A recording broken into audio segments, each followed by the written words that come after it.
What's happening, my friend? Hey. Are you ready now? I am ready now. Wow. So we're in the Couch Funeral Podcast Studio. Welcome. What are we going to call this place? Couch Funeral Podcast Studio. It sounds appropriate enough.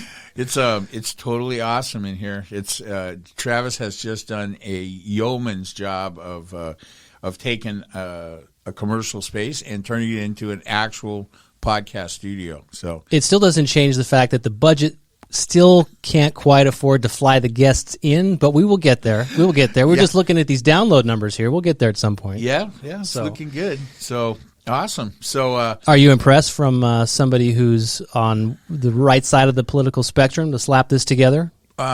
This is a little more techie than I kind of, but you're a can-do kind of guy, with a lot of skills, a lot of construction. I mean, this is nice. You sacrifice this table because there's an octopus coming out of the middle of this table with podcast microphones. So I don't think this table really had any better intentions, or its life wasn't going to be any better than it ended up here. So. No, this is it's going to have the most interesting life it could have possibly had. What could have been the lunch table? I think so. Yeah.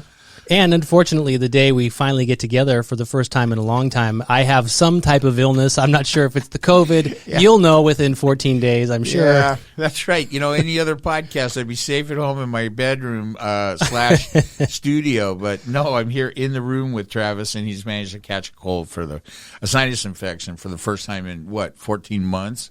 Yeah, well, I did, I got sick within the last year, and I thought it was COVID, and I hoped it was COVID because I wanted it to be what that was, and it wasn't. Oh, my God. But you and I we were together a week ago, I think. That little breakfast, breakfast, lunch. You guys had your second or third breakfast or whatever that was. Yeah, well, here's... I didn't have any symptoms then, so... Like the hobbits, right? Second, third breakfast, yeah. Yeah. So here's the good news, right? Last week... So I have eaten in several restaurants since I've been back from vacation. So I left. No restaurants were open. I think maybe you could eat outside after midnight or something. I don't know what the rules were here. But it was sure as hell wasn't going to any restaurants. Went to Hawaii. All the restaurants were open there. Came back. Had two meetings, one at a local coffee shop and another one at a Denny's, which was, oh my God! After a year of not going into a restaurant, Denny's was like a AAA Michelin 5-star. Right? So, what'd you have at Denny's? At Denny's, I had chicken fried steak with hash browns. Because you're not making that at home. And pancakes, right? Yeah, right. I can make all that shit at home. But do you make chicken fried steak and pancakes at home? No. And I don't make pancakes because I can't seem to master it. So it's too. I do make a lot of waffles though, and the waffles got a brand new waffle maker. That makes small waffles, but it makes them very fast and like 6 at a time. So, are you making like the healthy protein waffles? No, fuck that. No. You know what? They taste good because what you do, we do this at home. I don't do it. My wife does it. Yeah. We make the healthy protein waffles, and then you douse it with syrup, right? Which of course makes it unhealthy. Right. But then you can tolerate whatever the healthiness of the waffle is. I have been using the Power Cakes. What the hell is the one at Costco that everybody started buying? It's a protein. Yeah. So I've been using those. I've gone through several different waffle makers. We had a Belgian waffle maker, very deep. You make a full batch, you get 2.5 waffles out of it in a Belgian. So then I got a regular waffle maker, which works okay, but nothing special. And then but I wasn't like, they didn't taste right. They were just like, this is not the waffle taste I'm going for. No matter how much butter I put on it, right? I can melt a whole cube of butter, and it wasn't. You got to try the German pancakes. Oh, German pancakes. You know those? No, I know German pancakes. Was it's like an egg batter? Yeah, with potato and onion. Yeah, those are good. That's good. So I just went back to what's the biscuit company?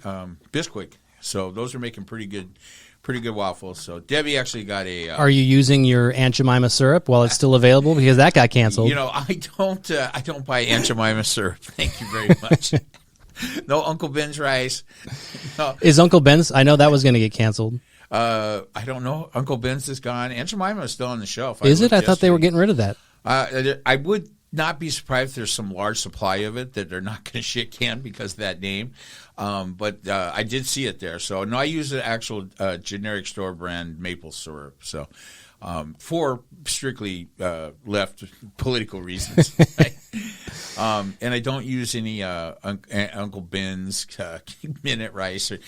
Here's the thing. My wife's Japanese, so minute rice is kind of a sin. I don't know if you guys get that, but we don't eat minute rice. Yeah, you have to use real, authentic rice. Yeah. But what about those, is it the Joji Rushi? I don't know how you say it, the rice makers. Do you do that, or how do you cook it at home? No, we have a rice maker. Typical. Doug would know. Is that it, Doug? Yeah. Joji Rushi? That's pretty good. I was trying to, what, is he having a stroke? Or is that could be whatever this illness is that I'm clearly going to pass on to you. This is, all things in the time of COVID. This is the smallest room I've been in with another human being in quite some time. So that was all good. Actually, what it is Debbie bought a Mickey Mouse waffle maker. Not meaning that's some cheap ass brand.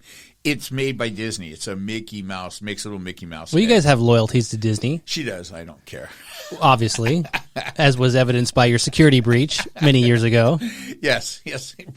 Bring out security. But what's surprising about these stories about you going out and about is when you were just in Hawaii a couple weeks ago, I had asked you, what do you think about traveling? You said you're in no hurry to travel when you get home, to get back on an airplane. Nope. But here you are gallivanting around, going to all these 5-star restaurants for breakfast. Well, in my other life as an actual employed American, I have customers and they want things from me.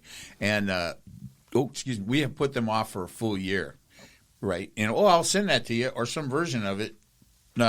Hey, we'll have a webinar and I can do that training for you. So I'm out doing a bunch of training and frankly, I'm enjoying it. It's just really good to see these guys, see the customers, see real people, not be on although I like this kind of Zoom, but this is different because I'm sitting in the same room, even though I am wearing the headphones. And it just sounds like I'm in a tunnel on this side. But, sitting in a room with guys, getting their questions, it's really good. And it sort of seems normal. In other words, what you're saying is you miss it. You miss people. You miss being out there. I do. I don't miss traveling. I traveled to Hawaii, and I think what I said was, I'm not going to travel again until this.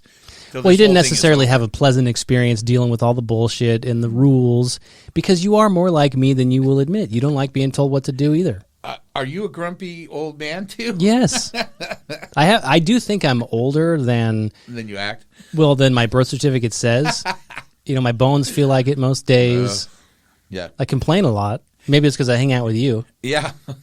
So, getting up at 4, that does rub off on you. So, getting up at 4 o'clock to drive, make a long drive to get somewhere at 6:30 in the morning or something.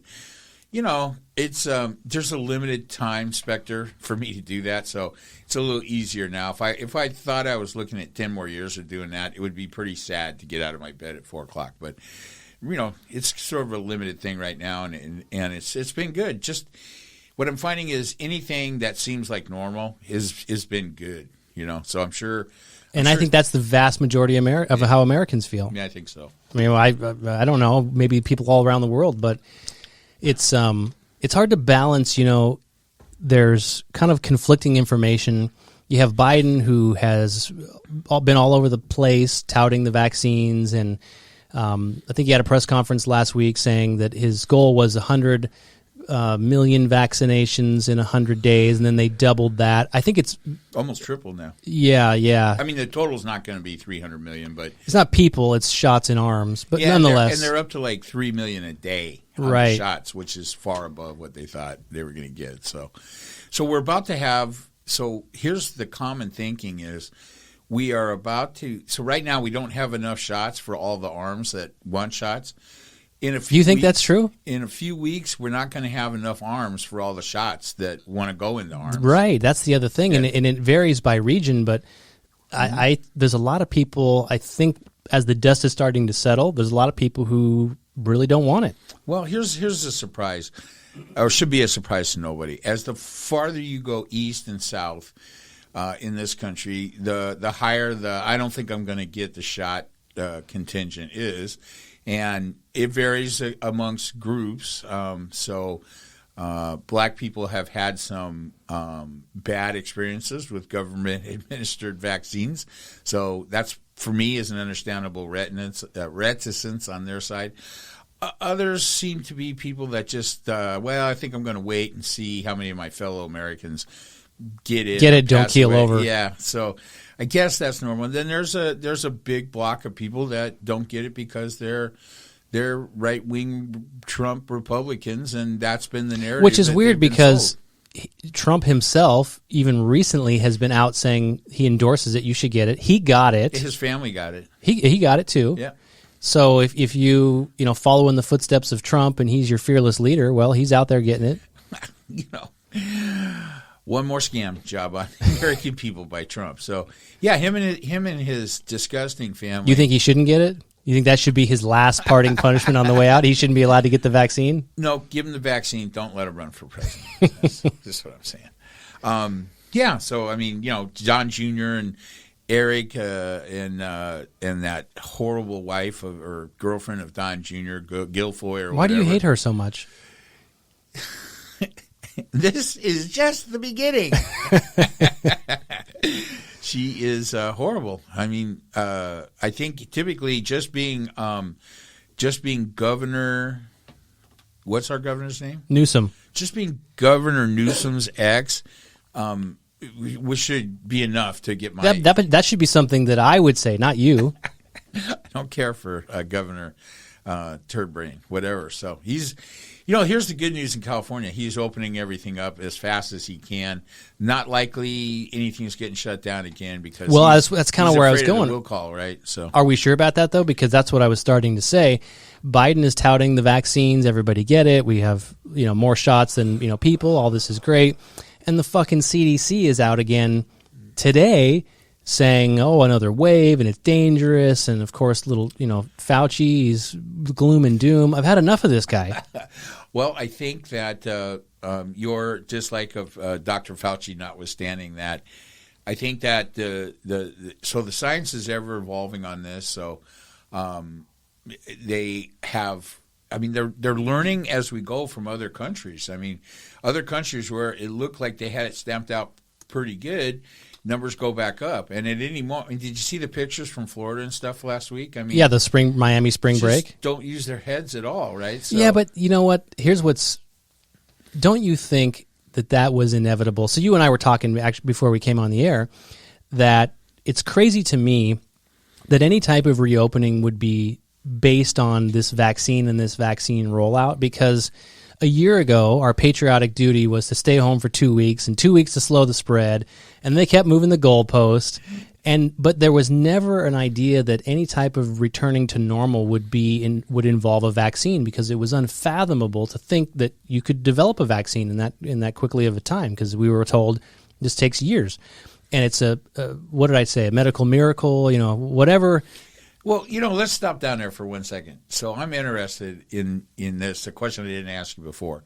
So do you feel like that's some part of the hoax or something that okay, they always knew they could develop the... No, I don't. I mean, I think, isn't that because of the new technology that was developed by the two old people in Germany for what guys that make dick pills? No, doesn't Pfizer make? Pfizer. Yeah, Pfizer. Don't they make dick pills? I don't know. Aren't they the ones that make the blue pill? Let me just say yes. Are you asking for a friend? No, you seem to know a lot about it, though. All right, so Pfizer, the two old people at Pfizer actually made a huge breakthrough, and it's pressure that causes these kind of breakthroughs sometimes. So, okay, just wanted to establish that. Yeah, just like the blue pill. There's pressure. That's pressure, all right. So you don't think that was some kind of, okay, it was always back there in their hip pocket. That wasn't a false narrative. No, I don't think so. Because before that, it had been 3 or 4 years for the fastest vaccine ever developed. So I think those fears were legitimate. But once they developed the new technology that allowed for the first Pfizer vaccine and the Moderna, it's been fast, right? Well, I sure hope that whatever they did, however they figured this out, and to answer your question, no, I don't think that I'm not in that group, if there is such a group that thinks that this was in their back pocket.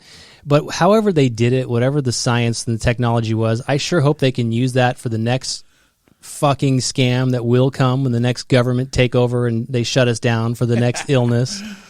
Well, I'm sure it's coming. What do you think, Trav? Should we, there's another pandemic coming. Yes. Right? What are you, Bill Gates now? Well, I listen to people. So the science says, hey, it's inevitable. There's going to be another pandemic. There's 8,000 coronaviruses running around in every bat in colony. this room. Yeah, in this room today, in your nasal passages. So what do you think? I mean, so the next one that comes along, let's say it shares some of the characteristics of this one, like asymptomatic spread and things like that. Do you think we should do everything different? No, just ignore it and go about our business and wait to see how many hundreds of thousands or actual millions of people it takes down? Or what's your recommendation, Dr. Yes, Travis? Thank you. Kind of. I mean, listen, I was scared too, like everybody else, when this happened. And you're like, wow, what's going on? I mean, for us here in the United States and in California, we're like, oh, this is just a problem in China. It's no big deal, around Christmas time. And then you start to hear it, by January, little trickles. And then by February, it was everywhere. But clearly you have to see what it is. What's in front of you? What does it look like? And because we didn't know and because we had modeling, and that's what I have a problem with, is a lot of this modeling. But we didn't know. We took the extreme action, which is shutter the global economy, shelter in place, all that stuff. But what I really meant to get at is, in a very short order, we now have this tool that can be used, and it's now the new goalpost of returning to normal is the vaccine. But yet here we are. We have people in Miami or spring breaking. We have threats of another wave. We have waves and lockdowns in Europe. And every time that happens, the trend seems to kind of follow here to the United States. So I will be very curious to see how to tie in politics, because why not? Why not? I'll be very curious to see how Biden kind of leads the charge. And from what I see now, he's trying very carefully to toe the line of, we have to continue to reopen. I think his strategy is to encourage shots, get shots in arms, and address the concerns that people have who don't want to do it, so that he doesn't have to worry about another lockdown, because he doesn't want to have to be the guy that does that. When we say there's going to be another pandemic, it's not probably another COVID-19. I mean, it's probably not going to happen real soon, but it'd be like a wave of Democrats pandemic. You mean Democratic takeover? Dematic. So sometime in the future, but I think it's worth thinking about. But I think that the vaccine is the way out of this right now, and then to try to get back to normal. We don't know what's around the corner. I mean, to be honest with you, I think it would be great if we could handle the next one with less politics, less right and left. Less something like that couldn't have happened at a worse time with the prior American leadership. Yeah. I'll give you that. Yeah. So hopefully, we respond to the next medical challenge that comes up with, more of a fact-based, science-based response, and leave it at that. And leave the what's the word I'm looking for? Leave the not patriotism, but partisanship out of it. Yeah. Right. And hopefully, maybe neither side will jump on it and try to use it for their political purposes, which certainly has been the case, and maybe to some extent for both. I'll give you that much, but no more. But listen, I mean, we should say also for the listeners that we don't want to bore you. We don't always like to get into the weeds of, we're not trying to put any of these cases on trial during the podcast, but I do often send you, Mr. Watkins, documentation or links to certain websites either before the episodes or after the episodes. And what about, places like Texas who, you had asked me, am I happy about the removing of the mask mandate? And now it's been several weeks. They're not going through a surge. So, well, it hasn't been several weeks, and it hasn't. Well, you were in Hawaii when we talked about that. Yeah, you've been, so it's 2 weeks. I don't know. Well, I mean, I think that there's a large number of people in Texas getting vaccinated, so probably vaccination is the way out of it for Texas. I mean, Jason, cover your ears. You can say it. Sheila, cover your relatives' ears.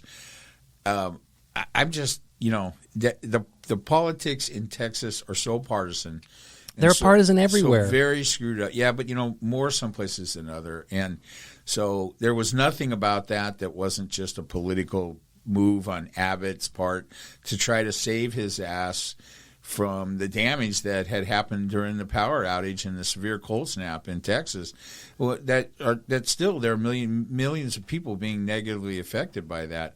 So I think that's all just. I don't think Texas represents much in the way of science first. Is there a state in this country? I don't think I've asked you this question before. That you think is less partisan, or I don't want to say is equal, but gets along. Is there an example of a state that actually gets shit done because they can get along and reach across the aisle, as they say? I don't think I have a good answer to that, to be honest with you. I mean, I can't think of one. No, I mean, for me, everything in California is better than everywhere else. So. Yeah, but you say that, but you're on record of saying the politics in this state suck. I'll reinforce that. I'll re-vote for that statement. But I'd still rather be here than anywhere else in the country. So, well, first of all, you've alienated the entire South. I don't think you're even welcome there. You pissed off New York. I'm not going to either of those places, so it's okay. Are you going to vote for to recall Newsom? I don't know. It's not going to be like high on my priority list. You are a citizen of this state. You will receive a ballot. Are you going to throw it away like you do your jury duty summons? I'm just going to let that one go because I'm pretty sure nobody in the Justice Department is listening. No, I'll vote. I don't think that I am happy with anything that Newsom's done, right? So I don't think it would be a bad thing in this state to have a Republican governor again. It certainly has never been the panacea. I mean, it's been a Democratic legislature for a long time, but we've had other Republican governors, terrible ones, but we've had them. Where do you put Schwarzenegger on the list? He's the worst ever. He is? He's not even... You call it worse than Pete Wilson? Well, Pete Wilson at least was upfront about what he was. He's just a partisan, white, racist Republican. He said that? He said, I'm a partisan, white, racist Republican? Did. Yeah, I'll have to find the quote. Would you please? We'll play that clip. Or it might have been me saying it about him. But, I mean, Schwarzenegger, not sure what the hell he was. So I don't think he was really I don't think he's really a politician. So I don't know. I think at the end of his reign, it was just all about legacy, and then it wasn't well thought out policy. So, what would it take? Are you the type of guy, or in this example specifically, would you have to know who the replacement for Newsom is to vote him out, or are you just so fed up that no matter who the guy is, who the candidate is, you'll vote out Newsom? Well, I mean, if there's a good candidate, I could vote another Democrat in to take his place. I just there are things outside of straight politics about Newsom that have direct effect on me and mine that he's been engaged in, and none of that's good. So I have personal, non-political reasons for not support, mostly business related, right? And I think many people could understand what that is. He's not on our side, if you're talking about pest control. And he, I think it's just all show with him. And then I think he proved himself to be a liar, right? I mean, hey, don't go to restaurants, wear your mask. And I got to cut this short because I got to get to the French Laundry. But they all, I mean, how many, you said to me, and I did take pleasure in pointing out all of the hypocrisy on the left when they did that. But, I mean, I don't think it was one side or the other. I mean, a lot of these politicians, they get power hungry and they say one thing and they do another. If you're stupid enough to get caught, then that's just more reason to get you out. And how can you not? We need competent politicians. If they're going to lie, they need to be able to get away with it. Otherwise, the whole structure of the state government falls down, right? I mean, nobody has any faith in him now. It's harder and harder in this day and age. Everyone's got a camera and everybody wants that gotcha moment, don't you think? I can remember 20 years ago now, long before there was a camera in every teddy bear eye and tie clip and everything else in every camera. But I remember telling people that worked for me, hey, listen, always assume you're on camera. Exactly. Right? And that was a long time ago. So it's only... And obviously they weren't because shit went down. Well, it's only 1,000 times worse now than it was then. And this supposedly very intelligent, leader of our state can't figure out that saying one thing and doing another in public is a good way to lose all the I mean, he hasn't got a shred of integrity to stand on. I mean, I just think it's a losing battle for him. I don't think you ever lived down something like this French Laundry thing. Was it important? Really wasn't important. But it's the lack of him understanding how important, right? Or it's the lack of him understanding the optics and what that does to the morale of a state that's had their economy crushed under the boot heel of the democratic socialism or whatever you want to call this. So, you know, I don't disagree with you about the terrible effects of the shutdowns for COVID control. I just disagree with you probably about the motives for the most part of them. But when you tell everybody to do one thing and then you skip off to some luxurious restaurant when everybody else hasn't been in a fucking restaurant for a year, you need would it have been better? You need to be canceled. Would it have been better if he had gone to Denny's and got the waffles? No. Same effect? Well, not quite as bad. I mean, the full French Laundry aspect just makes it that much worse. It just finishes off the caricature of him as a coastal elite. He is a coastal elite, and so am I. And all of us that are, we should just shut the fuck up about it and just be happy that we are, because being anything else is not as good. But you don't want to advertise that you're a coastal elite that thinks you can tell the rest of the country, especially the people you supposedly govern, that they have to do one thing, but you can go do something else. But don't you think that is – everybody has that in them? I'm talking about nobody wants to be told what they can do, and then the people who run the government do something else. And I think with this pandemic, we're at that point. And it was a case in point with Miami, the spring break. It's like everyone missed last spring break. Everyone missed last 4th of July. Oh, my God. Everyone, when Biden said by this 4th of July you might be able to have a backyard get-together, people were like, fuck that. I'm already living in the green zone. Well, listen. Travis, I'm coming over to your side. I think it's a very important thing that these snotty-nosed little fucks in Florida got to go out and drink in public and make asses out of themselves and risk shooting the numbers way up through the moon again. We're talking about if they're wrong, if their shit is wrong, people die. They're going to die. So, I mean, if it would be more laughable to me if the consequences were a little less severe, like, oh, you're going to go out and drink and party. Oh, guess what? Your taxes are going up by 5%. Okay, whatever. But no, they don't pay taxes. Well, I just think that it's we have replaced. I heard something. So this ain't coming out of my head, but we have replaced the idea of freedom with selfishness. Okay, freedom. So a lot of people are saying, "Well, listen, it's my freedom. I don't want to lose my freedom. It's my freedom that's so important." But what it really is you just want to be a selfish fuck and do things that are not for the public good. You sure that wasn't me? Call it freedom, death? Well, that was you on freedom, death. But I'm not accusing you of substituting selfishness for freedom, but on the bigger picture, and for all of the Trumpsters and all of that right-wing thing that they talk so much about freedom and this and that, let's just not get it confused, okay? Taking a stand on something like wearing a mask or getting a vaccine, which is all in the public good, it's not a representation of your freedom whether or not you wear a mask. It's a representation of your selfishness, your unwillingness to wear a mask for the public good.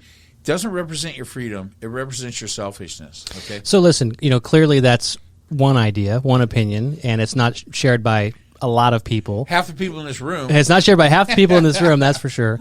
But what about go back to the question I asked you, and can you think of a place in this country where government functions the way it's supposed to, or a state in particular, or even, I can't think of one, and I'm not saying that to try to say I got you, but I can't think of one. Well, you can get me because I never go anywhere but this state. So, as far as I'm concerned, I don't know where it works any better. I know it doesn't work here the way I'd like to see it work. I mean, it works. The state is being governed. There's no anarchy in the streets.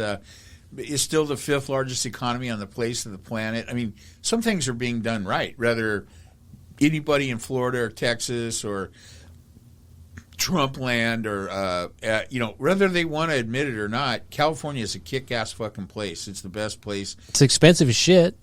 well, you get what you pay for, right? Good work's not free, and free work's not good.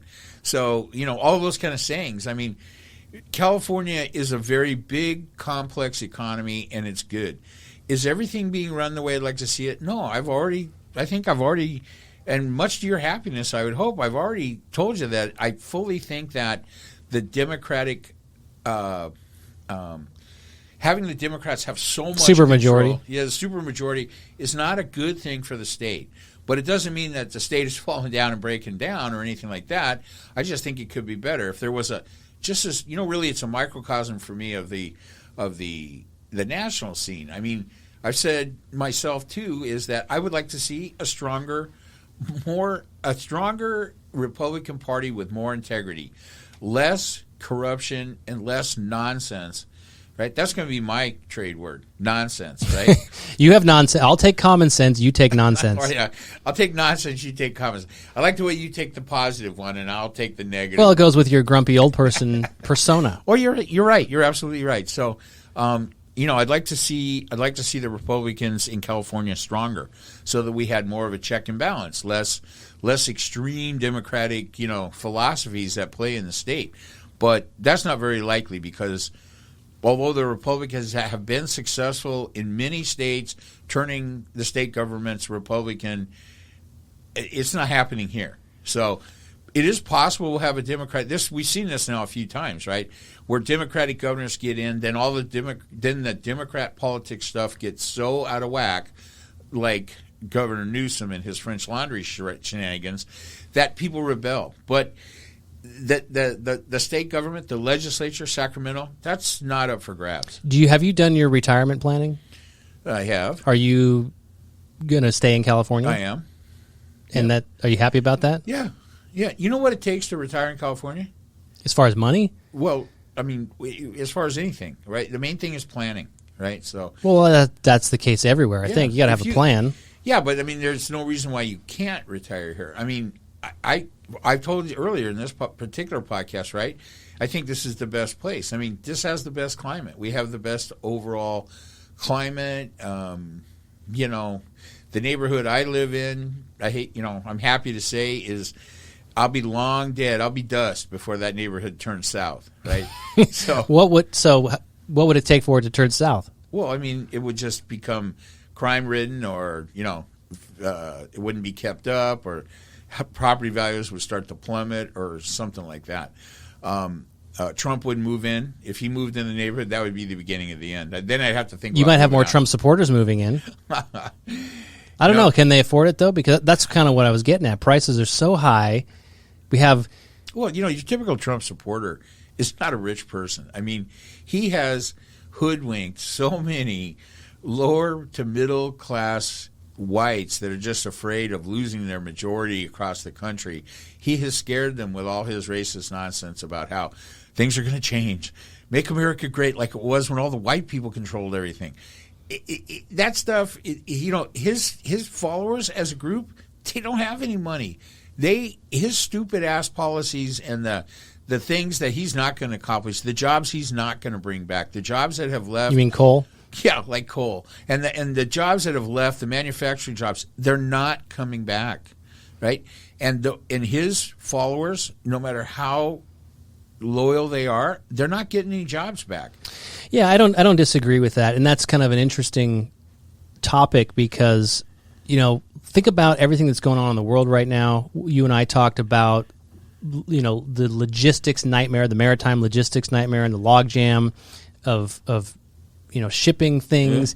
What was the boat? We got a canal in Suez Canal. Suez Canal, this giant ship blocked, which got freed today, I think. Oh, did it? Oh, that's good. But who knew that something like that? How many ships go through there on a daily basis? It's log jamming the entire right. Global network of shipping stuff. But now you know why we spend so much political treasure and lose so many American military lives in that part of the country, because the Suez Canal. I mean, if there's a conflagration with Israel, some big military hostilities break out, Suez Canal is the first thing that gets fucked up, right?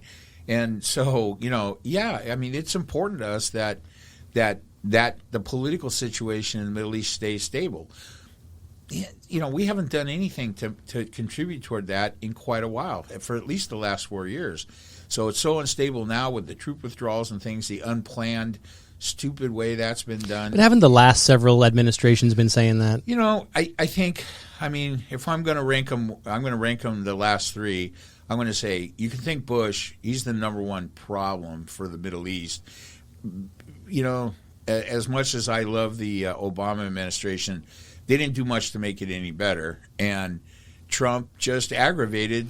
And he wanted to, by the way, and I think we talked about this, but I think a lot of these presidents who run on drawing troops out, removal from the war, then I don't think they deliberately changed their tune. I think he had that intention, but then his commanders and the people on the ground are like, we can't do what you want us to do, certainly in that short order.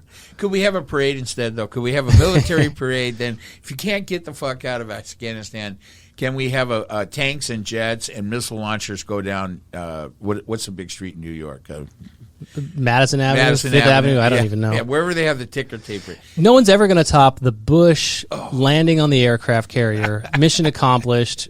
Which one was that, by the way? Was that was after Iraq, right? That was Iraq. Yeah. And we're done. Mission accomplished. Yeah. Landing on an aircraft carrier. That's fucking cool. Don't you want to see that from your president? I recently. You think Biden could survive the G forces in a jet? His face would turn to mush. I know. Splatter on the inside of the window. Oh, Biden! You were saying Biden. I'm seeing Bush. So, yeah, could Biden? Could he survive the G forces in his current state of health? I wouldn't want to put any money on it. Right? I would just ask that you give me his aviators when he's done. His collection? Yeah. I wore aviators up until the last few years, my whole life, from the time I was about 19, probably, maybe 17, to recently when Debbie finally bought me a pair, some other kind of Ray-Bans, because she's like, hey, you've been wearing the same glasses. If it works, why change? It works for him. They're cool looking, and they work for Biden. Does he have more aviators than you have harmonicas? Wow. That's a good question. Be close, I think. I have an assload of harmonicas, so I don't know. I might have more harmonicas than I have. I have a lot of Ray-Ban glasses at home. I only have one pair left of the aviators because I wore them so much, and that was the only one. But a few years ago, Debbie got me some different kinds of Ray-Bans, and it's been good. But then as soon as I stopped wearing them, every Hollywood celebrity and every Hollywood woman celebrity started wearing Ray-Bans. So I just can't win. Well, start wearing them. You fit in. That's the thing. A lot of women too, I think they like men's jewelry, whether it's watches. A lot of women wear what's traditionally considered a man's watch. Yeah. A lot of the luxury watch brands have a male. Well, I'm wearing what's considered a woman's watch, right? This is an iWatch. Yeah, but that particular watch has a smaller size that's meant for a woman's wrist, right? This is the big one. That's the big one. It doesn't say. It's not like the bathrooms, women's bathroom, men's bathroom. This is the women's iWatch. You have to have a vagina to buy this watch. It's a smaller face, and but you can wear a regular pair of aviators, if you're a woman. It looks perfectly stylish now, right? And think about that. For aviators, you want to have something that looks cool and covers your eyes. For watches, like my wife, she's like, I don't want a tiny little watch. I can't read that. Give me something cool that has a big face on it that I can actually use it for what it's for and read the time. Exactly. Women's watches were so little with them really hard to read dials. Right. I guess if you're 20, you can read it, but I can't read anything like that now, for sure. So I never knew how those women's watches were anything but just jewelry.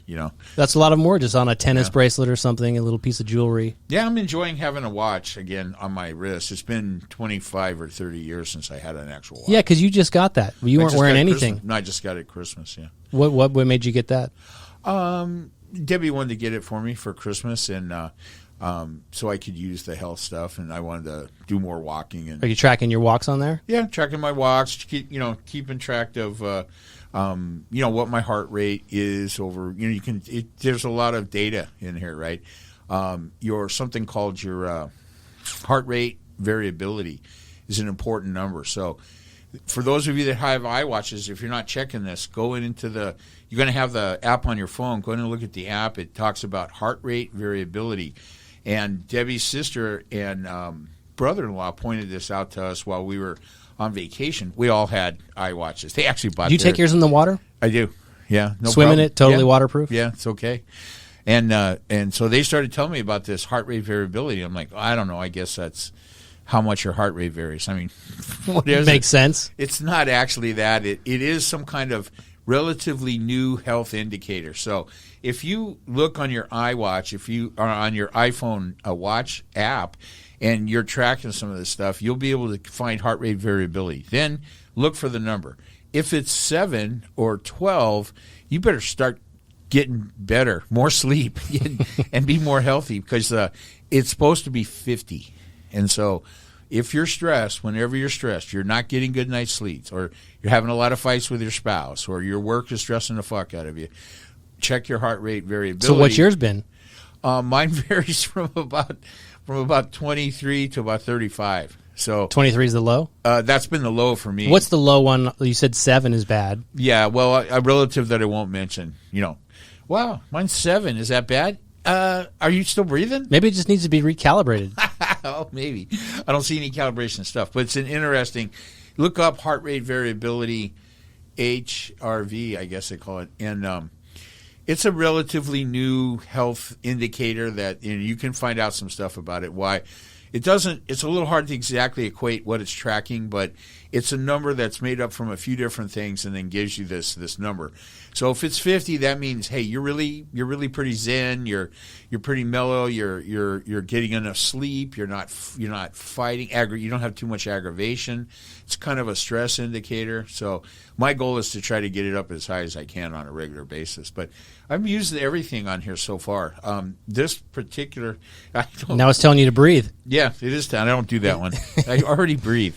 Fuck, That's good for you to wear during the podcast. So when you get angry and on one of your rants, oh my God, all the faces start coming up, start spinning around. Yeah, is that like a mood ring too? It'll tell you you're on 11 on a 10 here. Yeah, you're about to stroke out. So Yeah. This is a brand new one, so it's got some cool features. I can get my blood ox on it, so that's one of the main COVID indicators, right? Your blood ox starts to plummet. Had a bit of a scare on the plane. My blood ox went down to 74.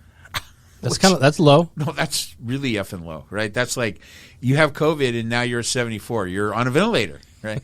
So don't know exactly what was going on there. I think on that particular flight, there was something wrong with the amount of oxygen to air that they were pumping into the cabin. Interesting. I felt like shit. There was no reason why I should feel like shit. It wasn't good. It got better when I took my mask off. I mean, you're in the plane for 5 hours. You mean you can breathe better with your mask off? Who would have thunk it? I can breathe better, but typically it doesn't make any difference. But in this airplane, that brought by taking the mask off and then doing some deep breathing without the mask on in the plane, I got my blood ox up from 74 to about I think I got it back up to about 85. But I could never. It needs to be up into the high 90s. 90s, yeah. Right? So that was a little scary, and I didn't. That was the long flight. Yeah, 5-hour flight. Yeah, that was because the other one was the. How far into the flight did you realize it was low? It was a ways into it. I'm going to say maybe halfway, but I was feeling like crap for a long time before I'm like, this doesn't feel right, And I was pretty comfortable. I was just listening to music, didn't care about. I don't miss not smoking on the flights anymore, anything like that. And then I was sitting there going, wow, I don't feel that good. I wonder, and just for shits and giggles, I checked my blood ox, 74. And then I'm starting to worry, what's going on? So how accurate this thing is, I don't know. Does it even work right at 10,000 feet? I don't know. But I know that I then took my mask off, I do know how to do the deep breathing exercises like for meditation. Does that work for you? It does. It always calms me down, and it brought my blood ox up about 10 points, but it was still 10 points under. I mean, 74 is 20 points low. So, and then happened again. But you're taking your health seriously these days, which is good. Because you're tracking your. Yeah, I care more. I mean, that's why I quit smoking. I mean, a few different things. So, we'll see. I want to see Connor grow up, to be honest with my nephew, and or at least grow part way up. He's already 6. So he can already goes fast. I know. He can already beat the shit out of me. So he weighs 60 full pounds now. So, and he's he's I don't know. Is he 4 feet tall? I don't know. He's tall for a kindergartner. Yeah, probably. So there could be smaller kids, right, his age. So he's tall. He's thin. He's strong. He's 60 pounds. Are you saying that a 4 foot tall, 60-pound person Yes. can take you? Yes. Well, he could beat the hell out of me pretty good. I mean, we had fun. We have to get you into some other kind of training then. Well, how did we put it on last week's podcast? Our guest did, what was it, Kung Fu? Yeah, something like that. Kung Fu. You do jiu-jitsu? Not judo, jiu-jitsu. Right. And so you guys both are into martial arts, and then I'm into martial arts too. I like to watch martial arts on television. Yeah, well, I said Cobra Kai. Is that what you're watching? Cobra Kai. Mortal Kombat is coming pretty soon. Hey, so this has nothing to do with politics, but and this might be explain why I'm in such a good mood today. We're not really too deep in the weeds here. So I have HBO. Do you have HBO? Yeah, HBO. HBO Max, right? So HBO Max now is Warner Brothers Pictures. So a whole bunch of movies are coming out on HBO. We've talked about this in the past. For Christmas, they released on the same day the new Wonder Woman movie, which You said was terrible. stinks, yeah. But it was released the same. So there is a slate of new movies coming out.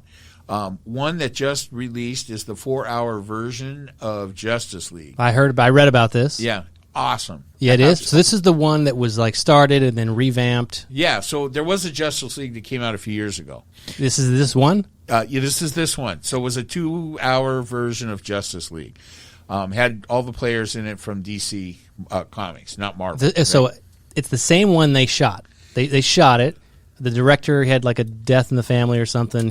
Zack Snyder. So he leaves, yeah. but he gets it shot. Yeah, it gets done. They don't finish the mix or the edit, or they do, and they released it. They released it. It was a good movie. For a 2-hour movie, it was a good movie. But it bombed, right? I don't know about that. I watched it and enjoyed it, but here's what I will tell you. This is 4 hours long, so twice the content. They reshot many different 2 hours. They reshot an entire movie to go around it. They used stuff from the first one. They completely shit-canned parts of the other one. Major storylines changed or were taken out completely. So anyway, well worth it. Now, it's 4 hours. I haven't been able to get through it in one setting. I was just going to... So you have finished it. I have finished. So how many times did you have to pee? That's confidential information. Is that how we measure things these days? Well, what's the medical thing that prevents me from telling you that? HIPAA. HIPAA, yeah. Due to HIPAA, I can't review that. So here's the thing. We watched the 4-hour version over 2 or 3 nights. We got through it all. Wonderful. That was great. So then we watched the original one over. And we're like, wow, is that different? And then I immediately then rewatched the 4-hour one again over another 2 nights. You're loyal. Well, it was very interesting, and so I'm going to highly recommend that. So that's on HBO. Then there is a new King Kong Godzilla movie coming out. That sounds interesting. Yeah. This is going to be this where King Kong is, so he's the hero and Godzilla is the villain in this one. So Godzilla's having some kind of heartburn. And King Kong is they bring him in to kick shit out of him. So that looks that good. one's not out yet, though? Not out yet. But when it releases, it will release in the theaters and on HBO same day. Which is the way they all should do it from here on out. I think you're right. And then there's a new Mortal Kombat. So that looks... I don't know if you've watched... I only know it from the video game. I never saw the movie. So there are a couple other Mortal Kombat movies, which I always thought were pretty good. So I've seen them both. But this is going to be... 2021, top of the line special effects. It's Mortal Kombat. It just looks cool. What else? There's a new. Are you watching anything that's not all special effects? Like, no, you never watched things like Breaking Bad or Ozark or any of that stuff? Well, I mean, I already watched Breaking Bad. The movie that I watched. Did you watch Better Call Saul? I've never watched that. So we just said watching the Avengers, then the 4-hour Avengers, then the old Avengers, right. then back. It reminds me, Breaking Bad probably was the greatest show I've ever seen. Yeah, it was. We were just glued to it, though. I mean, Right. we didn't watch it when it was on I didn't either. television. I bought the DVD set, right? You watch it afterwards, and it's even more fun because then a lot of times when they write these shows, they don't necessarily know where they're going. I was just laughing because we watched the entire show, 7-year run, in 2 weeks. It's easy to do. I know. I get it. Not much else was going on at that time.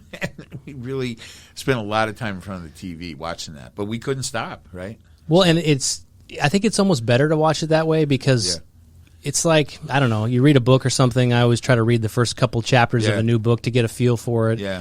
And then sometimes if you leave off on a series and you're watching it live, they might not come back for a while. They might not know where they're going to go with it. Then once they figure it out, if you're watching it at your pace, they've already done all that shit, so you can just catch up. I'm not as drawn to series as I am to just regular series that they're going to do whatever they can to try to figure out the end of the season and then come back a year later. I'm a lot more drawn to limited edition, what we used to call what did we used to call them? Mini. Miniseries. Miniseries, right? So now I think we call them limited edition. So like Chernobyl, that was awesome. Right. And so you take a typical setup like that, it's about 8 hours. So there's about eight episodes, and that's it. There's not going to be any more. There's no next season. And that's good, too, because then they're going to tell you the whole story in this amount of time. Right. And it's an 8-hour movie. So whatever you can do in 2 hours, you can kick ass on it in 4. But what you need to do, though, is if you like Breaking Bad, Better Call Saul, that's the prequel, right? And it's the whole story about how Saul Goodman became Saul Goodman. And Bob Odenkirk, he's badass. I remember him way back from do you know him from Mr. Show? Did you ever watch that? No, I didn't, but Bob Odenkirk is not Saul, right? That's Saul, yeah. Oh, that's Saul. Yeah. Okay. Yeah, he's good. I mean, I liked him in the show, right? And I've always everybody says that's a great show, but it is. It's a great show. It gets even better. They have 5 seasons. They're filming season 6, which will be the last one. Oh, that's right. The chicken guy's in that, right? Yes. The guy, Los Pollos Hermanos. Yeah. And then it's the same writers in the whole story, right? Yeah, yeah. But even by admission, they said they never thought they were going to tie it in as closely to Breaking Bad as they have ended up. And so the 6th season, which is going to be the finale, they're filming right now, but I think it's going to go right into how Breaking Bad starts, and it's fucking awesome. Time and then for when me it's to watch it, and then when that's done, I'm going to go back and watch Breaking Bad again. Right, which will be awesome because, well, I mean, I don't remember how many episodes. I mean, it was 7 years of your life of episodes in 2 weeks. I did live it. I mean, I didn't, unlike somebody I know who watched it religiously when it was on regular television. Which is like AMC or something, right? Yeah, and think about how antiquated that is. Like the days you'd come home and say, "Oh, I wonder what's on TV tonight." Remember the TV guide? Yeah, get the actual TV guide and see what's on my cable channels. I mean, I don't even watch TV anymore. I watch what I want to watch. I'm going to watch this. I'm going to go find it and watch it. Right, you're not flipping around. I never channel surf. Nothing. Oh. I still do it because I think it's just old habit for me but it doesn't work as good as it used to work. I mean, it's hard to get around the Horn. The Horn is 64 stops to get there. Get all the way back. Some of them are not English channels, so yeah, it's hard, and it doesn't seem to go. I get to the end and then it stops. It's not like it gets to 364 and then channel 2. It's not like that. That's how it used to be, though. Right? So. Yeah, TV viewing has really changed a lot. I think that we've seen some real sea changes, right? I mean, paid television. I remember when I was a little kid, and this probably could have easily been before you were born, TV Guide had a cover on it with a cartoon picture of a television set with a coin slot, right? And it says, is paid television coming to your state? Right. And I'm like, I'm a kid that watches a lot of television, right? Television is my life. I love it. There's only 2, 4, 5, 7, 9, 11, and 13. That's it. Then there were UH channels, and that was a myth. And so I'm looking at this TV Guide cover, and I'm losing my mind. I'm like, what the fuck? No way. I'm not going to pay a quarter. I watch so much TV. I'll never make that much money. But now as an adult, you have all these choices. You pay for internet. You pay for, and you and I were talking about this too, how you're getting your entertainment. Yep. A lot of these people are bundling it, but whether or not you have satellite, whether you just have Hulu or YouTube TV or whatever, what did you end up getting? Well, I have AT&T right now. So I had Uverse. So this is interesting that you bring this up. I had Uverse, and a while ago we switched from Uverse to AT&T TV. Same company. Uverse is AT&T, right. vice versa, right? Two bad choices. But they're like two Trump and different, Biden. Yeah. Or, two crappy trim models on the same brand of car, right?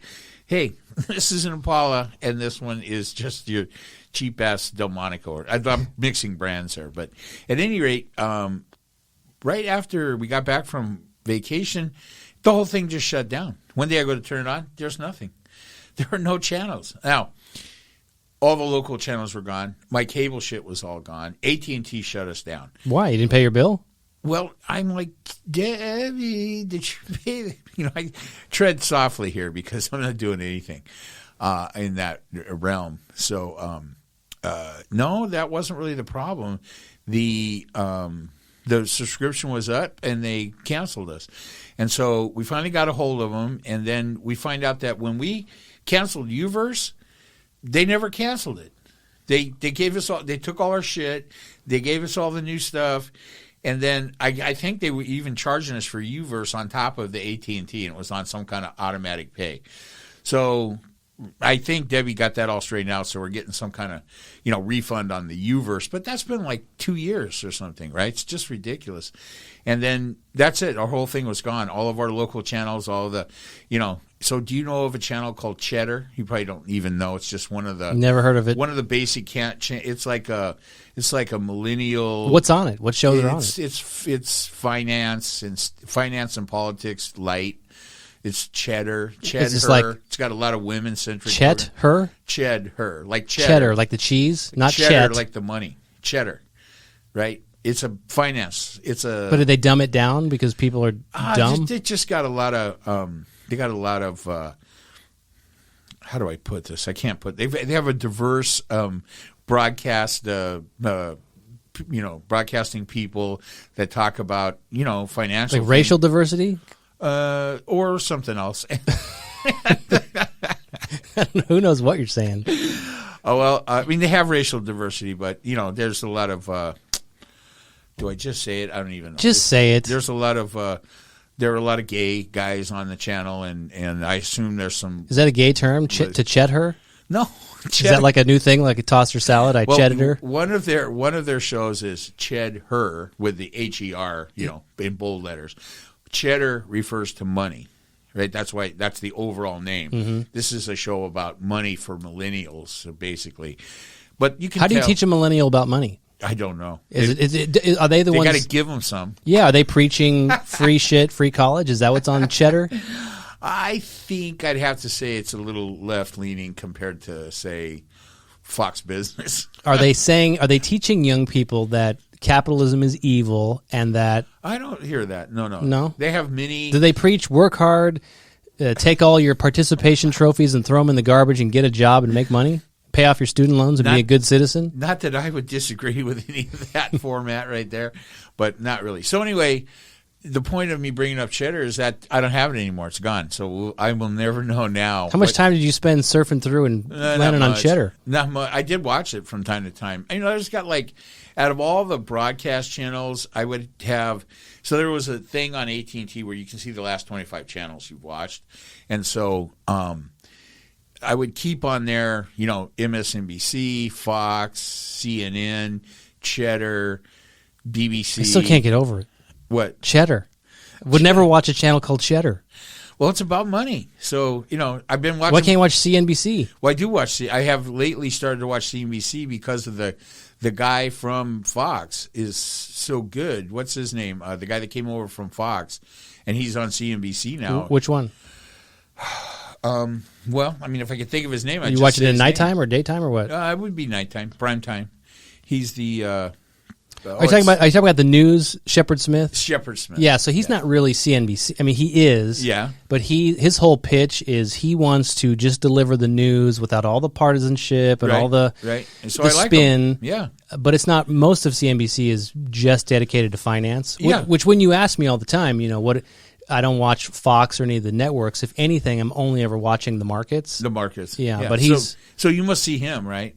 No, because he's at night, right? Oh, he's at night. I'm listening to the audio. Right. You know, like I'll work out in the morning. My wife thinks I'm crazy. I'll work out in the morning, literally at 6 o'clock in the morning, and I'm listening to the markets before the opening bell. Then I hear that, and what's that show called on CNBC in the morning? Squawk on the Street. Squawk Box or Squawk on the Street? Yeah. They got different names for different the opening bell and all that shit. I forget. Well, they had a show on Cheddar called Opening Bell, so be careful. Maybe. So what? I'm curious. How do you teach millennials about money? I don't know. I mean, when I say that, I mean they didn't specifically say they were talking to millennials. I mean, everybody on the fucking thing is a millennial or Gen X, and there were no old people on Cheddar, right? See, my daughter, she already knows about capitalism. She made a tray of fake cookies that she wanted to sell to me. And she's 5. And I said, I would love these. How much? And she said, $12 for cookies, for fake cookies. She's already figured it out. No need to get a paternity test. Exactly. Did she say it with a straight face? Or? Yes, she meant it. That she work hard for the money. What did she? Why $12? What is there a Barbie or is there? I don't know. Is she there just a cheddar thing? She's trying to get ahead of the curve. Wow, that's awesome. Who's going to be out of the two kids, the boy and the girl? Who's going to be the more? That is what we call them, by the way, the boy and the girl. The boy and the girl. Mm-hmm. Yeah, I bet. You go pick up the boy. I'll go get the girl. Are they going? Which one's going to be the more financially astute one in the long run? Man, I don't know. It's hard to say. I mean, obviously, there's certain qualities, like you said, that are born in them. And, my daughter certainly has that. That quality from me. even if she's a fucking Keebler elf. I know that is pretty dicey right there. Yeah, Dad, for you, $12, right? And they're fake. Exactly. These are Play-Doh. Yeah, don't hurt your fake teeth on these. That's funny. I don't know. It'll be interesting. So what TV did you end up buying? How are you getting your TV now? We renewed with AT&T with a different plan. Cut Cheddar out. It was a little cheaper. Just it was like, we're just spending too much. I'm going to have, because here's the thing. I have 4 televisions set up, right? I have two boxes from AT&T, and then I have 2 Apple TVs. 3 Apple TVs. So I have 5 set up. So the living room, the garage, our bedroom, and 2 guest rooms all have televisions, right, with some kind of box. So 3 of them are Apple TVs. So they're streamers, right? So we can stream the Apple TV app just like we stream Netflix. Yeah, that's how I do it. Right. So even if AT&T was to go away, all I would lose are the local channels and the crap that they give you with the local channels, right? So some of that I like. I mean, there's some things I watch, right? But really, in a pinch, I almost told David, just tell them to go fuck themselves and just cancel it and just watch Netflix. Because right now, I have Netflix, Prime, Disney, HBO Max, and Disney. Did I say Disney? And I have... Say it again. And I had... So let me start from the top, because check this out. I'm seeing the screen. So I have Netflix. I have Prime. I have the AT&T app. I have Disney. I have Paramount. I have Channel 4, which is the Peacock, right? Yeah, NBC. Yeah. And then... but are you happy to be paying for this? Are you happy to pay for the type of entertainment that you want to see? Well, I'm really happy about the ones I'm not paying for, the ones I'm stealing from a relative. So you mean you're using their login? Yeah. So, for See, those... You're not a true Democrat. For those channels, I'm extremely happy with the content I'm getting for the money I'm paying. Other channels I pay more. So here's what I found out about the Peacock. Do you have the Peacock? No. So that's basically NBC. Yeah, but I have NBC on my regular. Right, but I could theoretically ditch AT&T altogether, just cancel the service, give them back their boxes, buy 2 more or 3 more Apple TVs, and just stream it into every room in my house. Every television has... I probably don't even need the Apple boxes because every television has... Smart TVs have that capability. So Peacock TV was free. That was a big thing. Oh, get Peacock. It's completely free. So it is, and then you get it. But if you really want to watch stuff, you got to pay $50 a year. But if you really want to watch stuff without the good stuff, we unlock it. You got to pay another $50. That's ridiculous. It's $100. Well, I mean, think about it. I mean, $100 a year is a lot, but I mean, and you pay $100 a year for Prime, right? To be a Prime member. Yeah, but that's the whole reason that they pulled that through. I think it's genius because you were paying for Prime before there was ever a TV arm of it, an entertainment arm. You were paying for Prime to get free, your package is free, and within, 2 days? Yeah, and then all of a sudden I had this streaming service that costs nothing. Costs nothing, and like everything, it's not as great when it first comes out. There's no original content, and then they start developing and putting money into it. It is the Android, and right, that's a good way to say it. Netflix is the iOS. Yeah, that's a good way to put it. Right, so, and then now there's more pay stuff on Prime if you want. So that goes on. But now there's Disney, which is the also awesome. Yes, whatever that costs. But I think that's one we might be, piggybacking with somebody else. So yeah, it's a lot. Now here's the thing: I don't think this is a great setup. I don't think this is sustainable. I think we're in a real transition period here. I don't think people in the long run are going to be happy at all with having to get their TV stuff. And there's more shit coming every day. Every time Discovery Channel, there's more and more of this narrowcasting coming. So, pretty soon you're not going to be able to... You can't get everything in one place. You have to decide. But that to me is...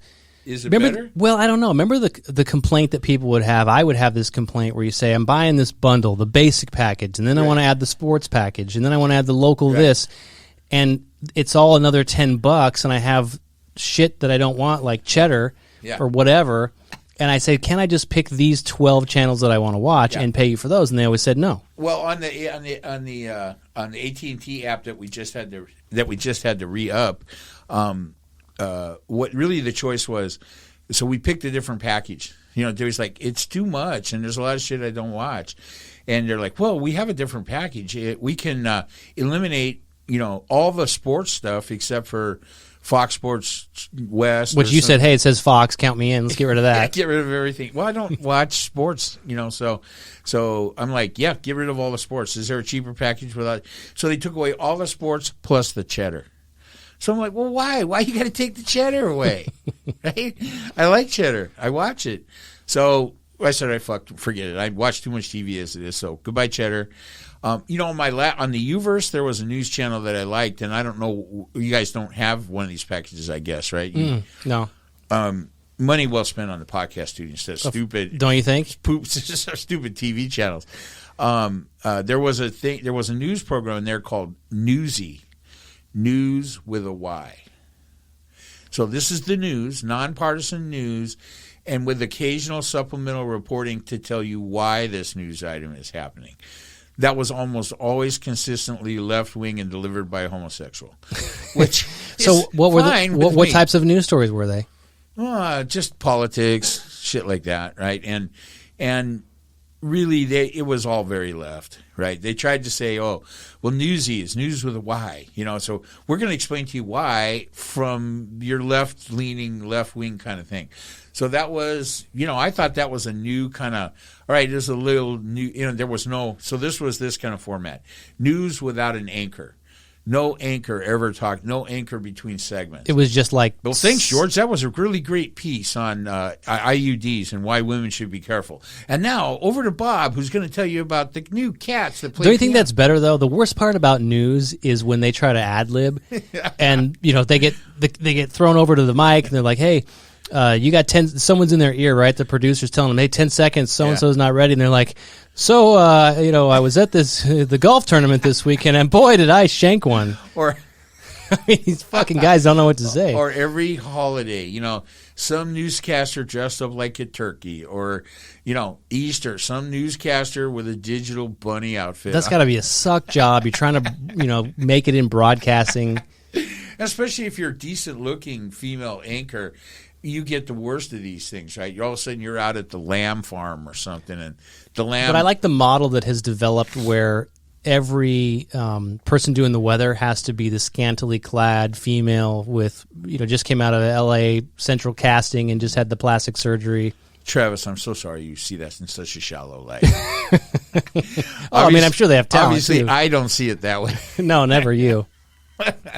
Well, I mean, I think weather's an important part of any newscast, and I think that the person delivering it should be as attractive as possible. Yeah, you have weather on your wrist as it's telling you to breathe with your low oxygen, and you need to tune into the TV and see the double D-breasted weather lady. And here's the thing. Can the clothes be any tighter? Because it just seems like buttons are about to pop in. I know. I mean, it's tension. It's good television, but, yeah, those are all just weird, And then we're all caught up in all this politically correct stuff about how you refer to people in front. Like I said on the show last week, just please refer to me as they, and that way there's going to be no problem about the pronoun you're using to address me. And that's a kind of an interesting side road to go down because, you got to cut people some slack. If you say the wrong thing, if someone walks up to you and says, "Excuse me, sir," or "Excuse me, ma'am," and then that's the wrong thing, and you bite their head off, and it's like, fuck, someone's trying to just be nice to you, I think that it's not going to happen when you come and say, "Excuse me, sir," and the guy says, "Hey, that's not the pronoun. I don't identify as a sir." I don't think that's going to happen. But when you come up and say that to some transgender LGBTQ type person, and they're going to take offense because you decide to use a pronoun that you grew up with. I mean, so I don't want to get on anybody's bad side here or start a shitstorm, but at my age, I got to be honest with you. You're done learning. It's hard to figure out this pronoun business. So, fortunately, we talk a lot more about politics than we do transgender rights, and I think we should keep it that way. Otherwise, I'm going to get in a bunch of trouble. I was going to ask you, though, on TV, and I'm not even sure, but what else is in the news this week is the George Floyd trial has started, right? Is that televised? Wow. So didn't even know that. Been running around. I think they called the first witness. I just heard. Okay, good. Well, I mean, let's bring it. I mean, I can only say that, and, I mean, I'm going to stipulate that maybe there's something I don't know about this. I heard, I think it was our guest, right, that last week that said that the lawyers for the police officer. I didn't understand what he was saying. Withheld. I heard what he said, but I didn't know what point he was trying to make. I don't know. What could the video be? Did George Floyd kill that cop's kid with his bare hands just before the video of the cops snuffing out his life with his knee? I don't know what it is that could be held back. There just is no justification for that. So I hope that whatever, I don't know what they've charged him with. I heard that's interesting. Remember, initially, well, let's back up. There was like 4 officers, right? Then I think they each got charged. They're newbies, right? They were new. Yeah, they were new. And then there was the one main dude, Derek Chauvin. I'm not sure how you say his name. And the guy with the knee. Yes, him. Which, by the way, was the most experienced officer. He wasn't initially on the scene. He came. So this altercation had already happened when he got there. And but then I think he was the first one to get charged. And you may remember, and I think we talked about it, then he was charged with, I want to say, I don't remember the degrees, but whatever the degree of murder was, then they changed the charge after he was in custody. And I don't remember if it was from like second to third or third to second. I don't even know where it stands now. Second-degree murder, manslaughter, second-degree murder, and then there was discussion about whether they could put in a third-degree charge as well. And, you got definitions for those depending on the state you're in, and that has a lot to do with it. I think it's always it always seems weak when they put multiple degrees of charges in. Well, if we can't get the one we really want, maybe we'll get this one. I don't know.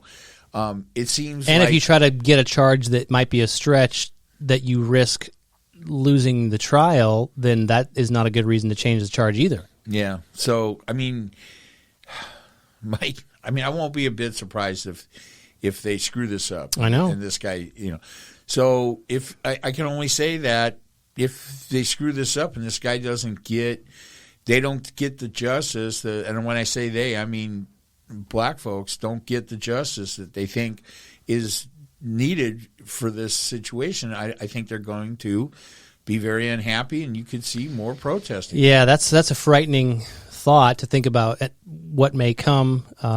What do we March? So these things take forever, as you know. And I don't know if we got enough time today, although it looks pretty good. I mean, I have touched on this in the past a little bit. For me, there's no equating anything to do with these BLM protests that happened after George Floyd and anything to do with the Capitol riots or any of that stuff. They don't have anything to do with each other. There's no actual comparison there. So should be making all the right-wing conservative listeners jump up and down. They should be yelling at the podcast right now. What the fuck are you talking about? But listen, guys, let's understand something.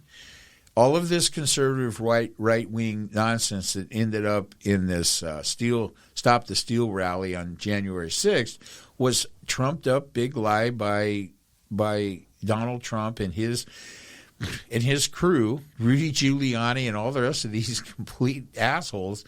And it was just all a big lie, and it was all meant to stir up whoever, right? And certainly look at the people. I was watching a video. There's been more graphic videos come out of what happened, during the rioting in the Capitol, and I'm just like, I'm looking at all these cops, and they're it was like DC cops. Yeah, the DC cops trying to fight off the people, keep them in or whatever. They all got guns, and I says to Debbie, I says, why aren't they shooting these people? I don't understand it. If that was me, as much as I don't want to shoot anybody or anything, and you know how calm I am. But don't you think... if I had a gun, I would have been shooting those people in the head. I agree with you. And she said it. Debbie said it. What was her answer? They're white. These people are white. They wouldn't shoot them because they're white? Yeah. If those were black people trying to bust in, those cops would have had their guns out. See, I don't know about that. Dead in the street.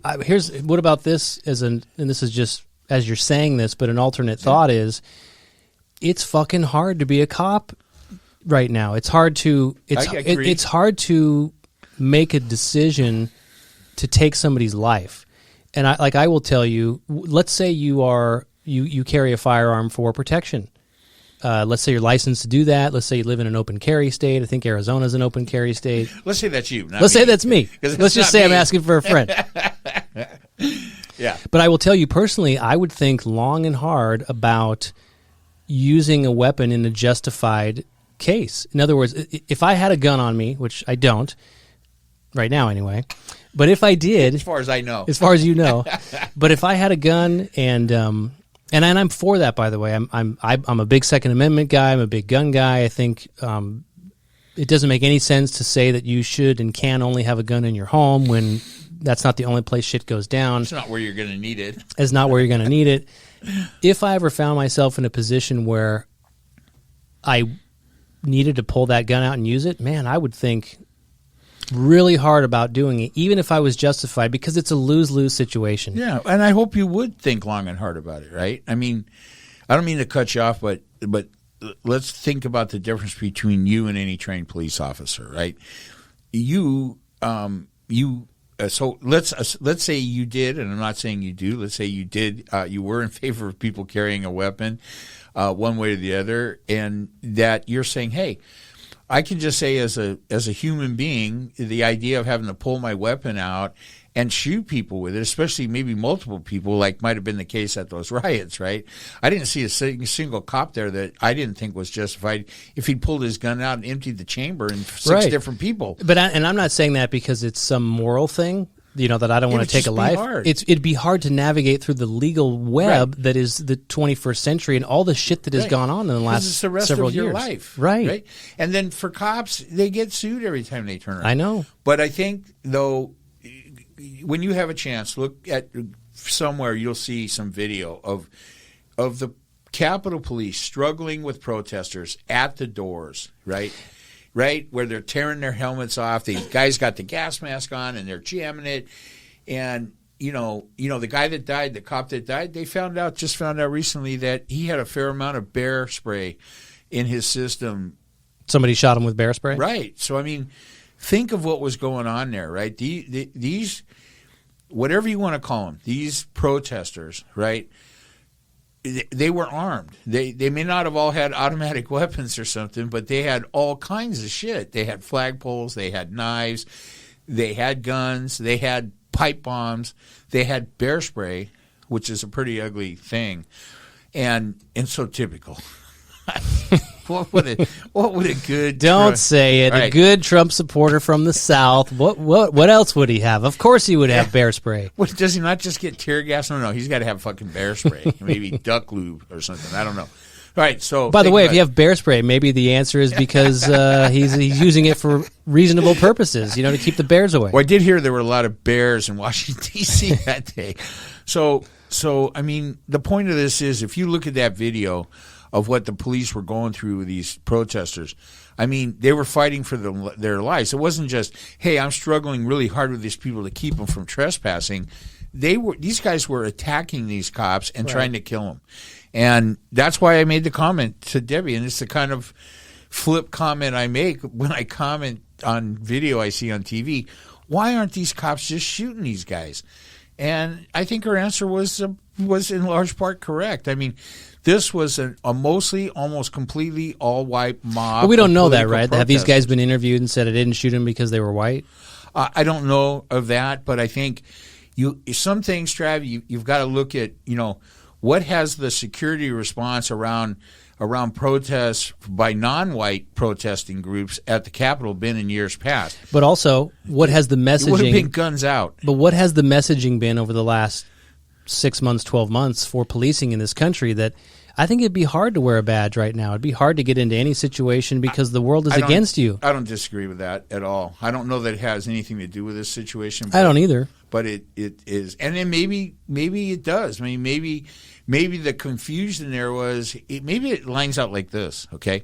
If those protesters had been black and were trying to breach the Capitol building, and the most, well, and it's not even an all-white police force. The Capitol Police looks diverse to me. But if it had been a diverse or all-black group of protesters, maybe that's why they didn't shoot anybody in this group of Trumpies, because they're mostly white. And maybe for those cops, it was like, hey, if this was a bunch of black guys or these were all Mexican Americans, guns out, we'll shoot our way out of this. Yeah, but you know what? It's not. So these are a bunch of white people. They're Trump supporters. What if I end up in jail for the rest of my life?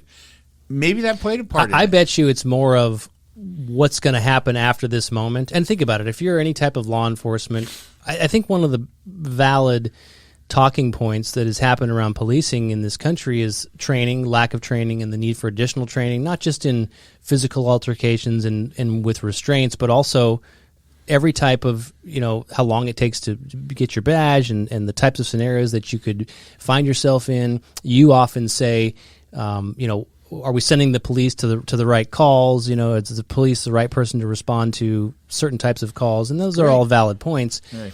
But I think, certainly my guess is, just kind of looking at it, the people with the Capitol Police, are they really thinking these are white Trump supporters, I can't shoot them? Or, what are they thinking? Your mind is, if you get shot in the face with bear spray, number one, you don't know it's bear spray. You just know your face is burning.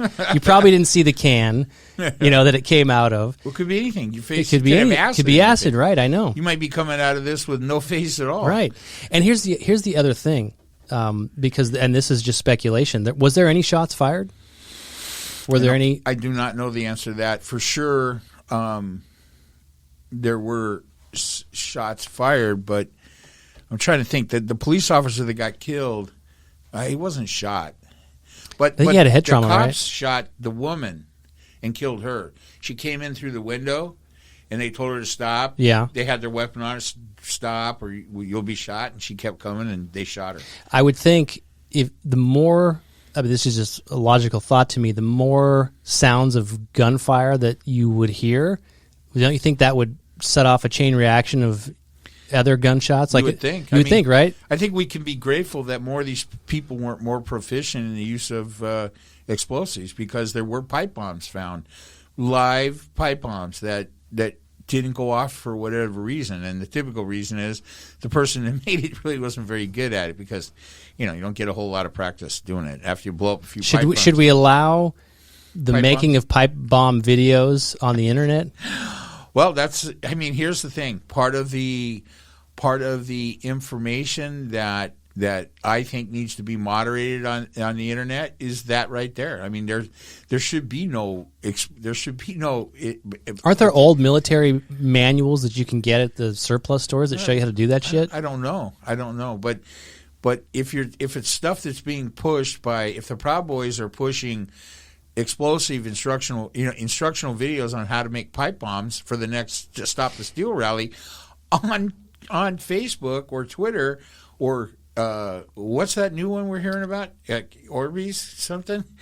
If that information is going out on those platforms, it should be stopped. So and we talked about this too, you have the big tech, so Amazon Web Services, they're the hosting platform that hosted websites like a Parler. Right. If there's information about how to make pipe bombs, is it incumbent upon these tech companies to take it off? Well, it is if the people supplying them their services say it is. Would you say that again? So it's who supplied Parler with is it Google? Well, their website I think was hosted by Amazon. Okay, so Amazon goes to Parler. Hey, you have something on your website that talks about how to make pipe bombs. We think that should not be on the website. Will you remove it? Oh, fuck no. We're all about free speech. Okay, then you're off. You're off the website. Have a nice day. And so you think ultimately Amazon should be the police there? I think that they should be able to decide what type of information they're going to be a party to disseminate. Even if it doesn't come from a known terrorist group or a threatening manner, you're saying if it's literally just a billboard of how to make a pipe bomb, and but they have the information. Remember, this is me with my devil's advocate hat on again. I know, and so I'm not getting ready to duke it out with you on it, but I will tell you that for one thing, Google or AWS or whatever, they know everybody. I mean, we might not know, but they know. They know who owns the site, who put it out there. They have all that information. That's why they're doing this, to gather information. Google, Twitter, Facebook. And I'm okay with that, by the way. They don't give a shit about us. They don't care about us. We are the product for them. We're the product. They sell us to the advertiser. Yeah, and I think when you go on those sites and you surf the web and you buy whatever you buy, you do so knowing that your shit is being tracked. Right. And in your quest to buy stuff and expose yourself to the advertising that is inherent on using these sites because they're what? Free. Right? They depend on advertising revenue. So what makes the advertisers happy? More people in front of their screens. What puts more people in front of their screens? Numbers. What creates numbers for these type of social media sites? Very bad content. Right. This is what but draws there's also people and keeps them there for hours on end. But we were talking about this too before we came on. Uh-huh. This is a discussion we would have had. Yeah, but these platforms in like Facebook and Twitter, for example, they weren't created, to the best of my knowledge, for to have politics or to get people involved in a particular matter or movement. Facebook took over from, what was the other one before that? That was the big social media. MySpace. Yeah, connecting people. My page is still up on MySpace. Is it hosted up there it's still? Not still. I never had. You have to log in through AOL? All right, so here's the reality. Here's the reality of this. Facebook started as some kind of college get me a date program for Zuckerberg because, he's ridiculous looking. So, well, I mean, he has a Caesar haircut. We've established that. Famous title of a webisode gone by. And so, but it developed into something else, and now it's millions and millions of people. So it changed. Whatever it started out to be, it's not what it is now. And what it is a huge social media platform, and it's us. It's the people of the United States and our representatives through the government, and it's going to be our people through antitrust. They're going to break Facebook up. Yeah, which I'm not. I don't agree with that. It all needs to get. Amazon needs to be broke up. Remember AT&T. Remember the AT&T breakup? What happened when they did that? Was that a terrible thing? AT&T became a much stronger company. But you don't care about the health of the companies. No, not really. But what I do like is that we have cell phones now that are the size of a pack of cards. If you want, you can have the great big ones too. You can carry around a fucking monitor if you want and call it a cell phone. But here's what we had when there was no competition. We had these giant brick-sized telephones, right? Well, that's what you got when AT. That also had to do with technology at the time. To some degree, but how did we get to this? How did we get to the phones we have now? Because of the breakup of AT&T. That allowed for the competition and other companies, and that's what drove one company to make a better phone than the other company. Those are the pluses of breaking up big companies. I know in your free market capitalist kind of thinking that it's just what I see when you talk about it, Travis, is that goes against your grain, and I think it's also not the reason why they want to break it up now. They're not the regulators. The government doesn't care about the health of the new smaller companies, and they don't care about competition. They care about control. So they don't want a new marketplace where there's a subdivision of Facebook that makes Facebook better. They don't give two fucks about that. Well, I mean, I'm going to support your right to say that until with my life, if need be. But just don't pull out your bear spray. But yeah, unless you want the bear spray, you're going to have to give me because I don't believe that. I mean, I'm going to tell you something. I just listened to Amy Klobuchar talk at length about where antitrust is going in this country and why it's important. And I believe her. I don't see any subterfuge in what she's saying. What's she saying? Well, she's saying, look, it does matter. It's competition that brings us the better, newer answers. You know, there's a lot of problems out there, and when you have companies that engage in monopolistic business practices, anti-competition business practices, Mark Zuckerberg, for example, saying, hey, all the little companies are just nascent, and eventually we would rather buy them than compete with them. That's his statement. Yeah, that's business 101. But it's okay if you're Luigi's appliance repair and you're competing against the Geek Squad at Best Buy. The Geek Squad at Best Buy. You guys, okay? Well, hey, we're going to buy Luigi's. Okay, nobody really cares about that. But when you are a huge monopoly like Facebook or Amazon, then it's important, and that's always been the case in the United States. So antitrust it's just been a long time since but about every 100 years or so, we make big antitrust moves in this country to keep things, to get them back where they should be. And look, it's for our benefit that you have more competition. I don't disagree with that. That's where innovation comes. Yeah, I don't disagree with that. My concern is how we get there. So my belief is this: the reason why Facebook, the FTC comes in and says you're too big. Facebook. Well, by the way, every time Facebook does an acquisition or a merger, a lot of these big companies, when the cell phone companies want to merge, they have to get it approved. Exactly. But here's the thing. We also have the right and the ability to go back and correct past mistakes. But here's how you correct it.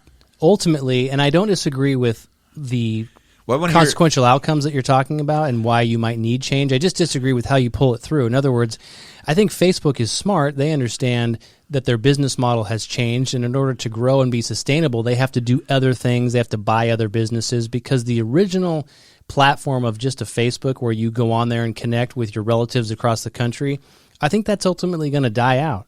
I think that, and I don't know this to be true, but several years ago I read a stat that when you look at the demographics, the number of younger people signing up to Facebook was dwindling. So it was that 50 to 65-year-old age group that was the majority of their user base. Yeah. And that's an old number, so I don't know if it holds true today. Well, it's too young for me. I'm 64. Wait, do you have a Facebook? I don't. Okay. Do you have a WhatsApp? I use WhatsApp, yeah. Well, but I used it before they owned it. Well, and WhatsApp doesn't do much for you, right? I mean, it's a way to send texts, better quality pictures. You can have phone calls on it or something, yep. Right? It's a similar version. The reason I ever used it, it's just like iMessage. You talked about the difference between iOS and Android, right? Right. You might be surprised to know that the majority of the world doesn't use iOS. They use Android. Yeah, because they're broke, they're cheap, and they're it's second easy. Best is good for a lot of the world. There's more phones, right? iOS is the software. iPhone is the hardware. Yeah. You have to have that unit to use that software. You can use Android on a gazillion different phones. But here's the thing: there have been no significant advances from WhatsApp since. But what would you Facebook expect bought there to them. be? Well, we'll never know, right? Because They released 3 new wallpapers this week. oh my God!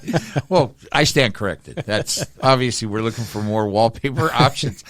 So it's companies like WhatsApp that have ginormous potential to drive competition with Facebook, to force Facebook to come up with better answers to ongoing issues. Like what? Well, like moderation. I mean, we don't know what the answers are because the competition is not there. So you want WhatsApp to go and look for pipe bombing techniques? There's no competition between WhatsApp, Instagram, and Facebook because there doesn't have to be, because Mark Zuckerberg doesn't want it. Right, I don't disagree with that, Yeah. but does that make it necessary? I don't think so. It does when the parent company, the Facebook, is able to just buy and destroy, But or think about buy it. and stagnate all of their competition. Listen, Travis, that's not good for the country, But and that's all that matters. Is it good for the country that we even have a Facebook?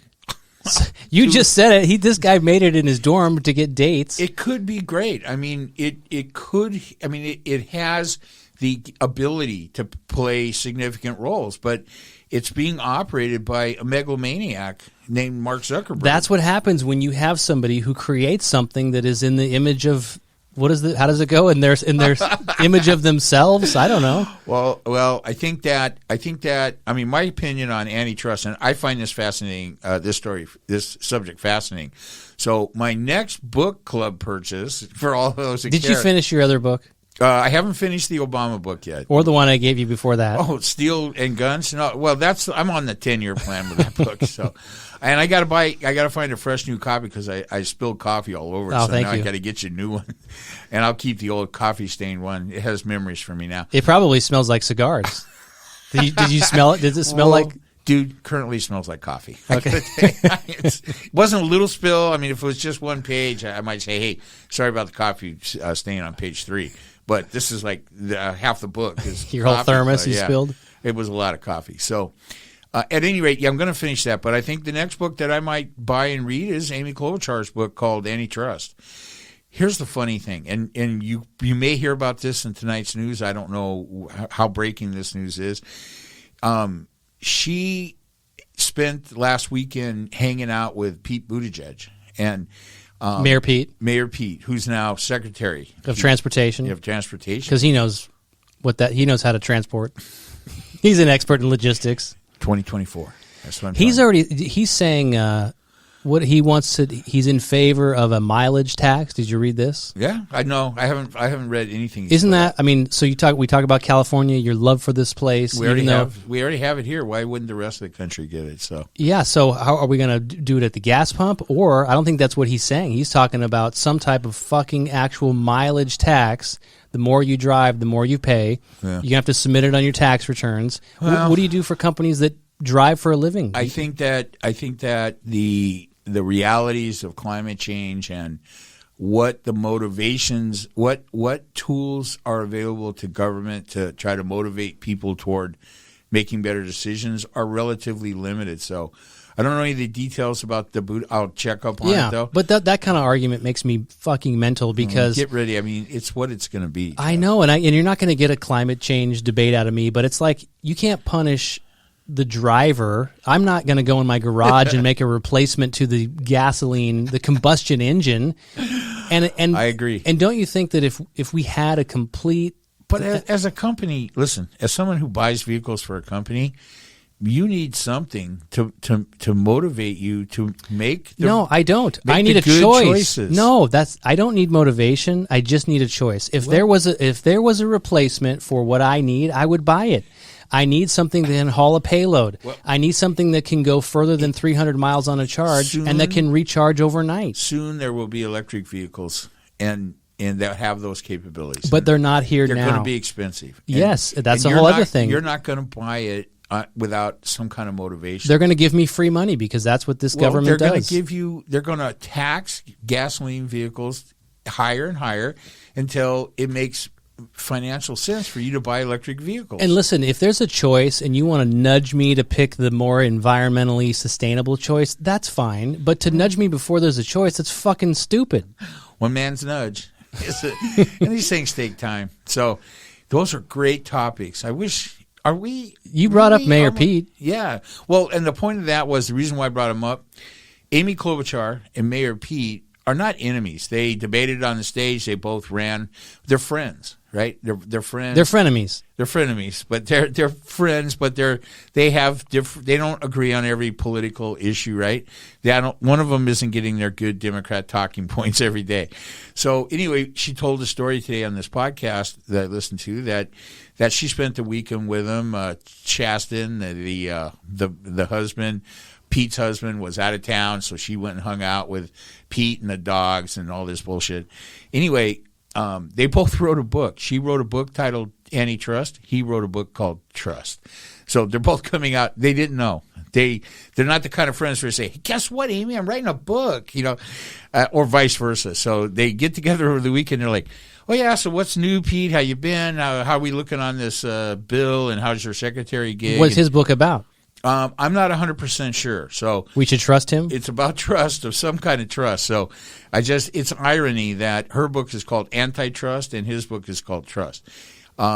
In Europe, they don't have anything called antitrust. They call them competition strategies. Well, I think there's a lot of more stringent regulation in European countries. I've dealt with this in South Africa, where you literally have to have a structure that allows for competition, and in many cases you can prove that there actually is a marketplace for more than one choice. I remember, I don't know if this is still true, but in Germany many, many years ago, you would have, you couldn't, Coke and Pepsi, you couldn't go on and say, one of them couldn't say, we're the number one selling soft drink, or we're better, if Pepsi can't say we're better than Coke, and vice versa, because they would regulate that and say, no, you can't say shit like that. So, what if Coke and Pepsi wanted to merge? What if they did? Do you think that the company would have? Do you think the country would have a vested interest in making sure that the two largest cola-producing beverage companies don't merge and take away that choice? I don't think it's the business of government. Why do we need fucking soda? We need to have. You don't need soda with your heart condition. I don't have a heart condition. Although I'm feeling a heart condition right now. So I think this is why we should talk more in the future about this issue, because I think that you have a fundamental dislike for the feeling of antitrust, right? And maybe that's because antitrust is a negative sounding word because it has the word anti in it, and that's very negative sounding. Maybe competition strategies would be an easier term for you to understand and wouldn't evoke the anti-capitalist feelings.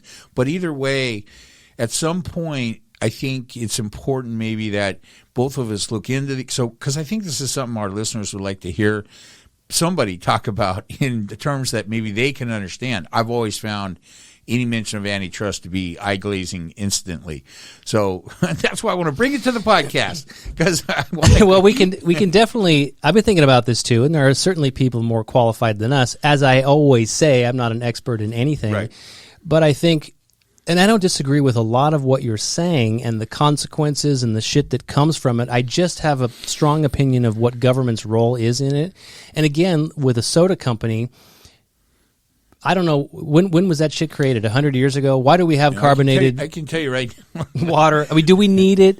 I don't drink it. I drink coffee, wine, Coke, tequila, and that's about it.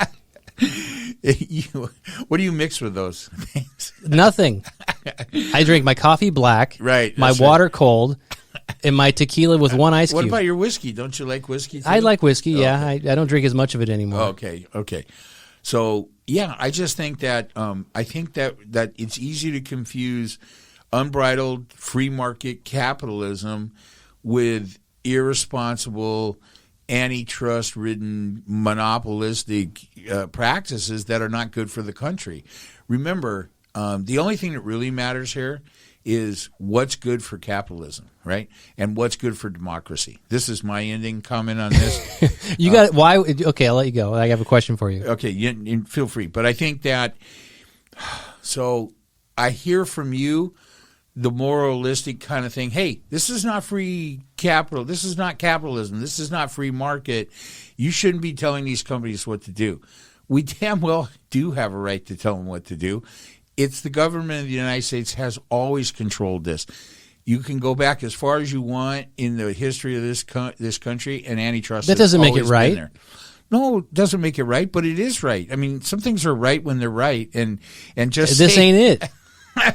Well, I get that you don't think why. It is, but here's my question for you. I need more. I need to study this more so I can figure out a way. Don't study it. I don't want you to be an expert and give me the fucking right answer. I want your opinion. Well, my opinion is that we need to do what we can do through government regulation to tamp down monopolism. Why would it be bad if Coke and Pepsi merged? Because you would lose the biggest choice you have in that. And, why? Listen, then what happens? Listen, what happens? Right now, which one's better, Coke or Pepsi? Coke. It is, right? Yeah. So we don't need Pepsi. What's the problem? Because Pepsi keeps the price down on Coke. Yeah, but if the price of Coke went up, then we wouldn't buy Coke. We would buy something else, like water. Yeah, but there'll be coffee. There'll be nothing left. We don't need Coke. That's the point. It's supposed. By the way, Coke and Pepsi, and this was my example about Facebook, it will go away on its own. I don't know how long they've been around, say 100 years. I'm just making that up.